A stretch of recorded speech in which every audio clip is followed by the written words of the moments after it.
Yumanig sa baybayin ng Ishikawa at ilang kalapit na prefecture noong Lunes, January 1 ng isang 7.6 magnitude na lindol sa Japan.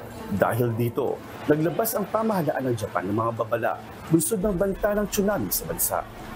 Milyon-milyong Japanese ang tradisyonal na bumibisita sa mga templo sa rehiyon kung nagpapalit ang taon. Isang malaking sunog din ang naiulat sa lungsod ng Wajima matapos ang malakas na pagyanig. Batay sa ilang report, mayroon umanong nasugatan at mga naipit sa nasusunog na gusali subalit wala pang ilalabas na opisyal na bilang ng mga ito. Agad namang hinimok ng mga otoridad ang mga residente ng apektadong prefectures na lumikas sa matataas na lugar dahil sa banta ng tsunami. Ayon sa Japan Meteorological Agency, mahigit na nasa 30 ang bilang ng aftershocks at inaasang madadagdagan pa ang mga ito.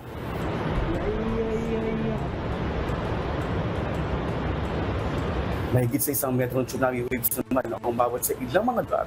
Mas maliit ito sa binabalang 5 meter o 16 feet ng mga otoridad.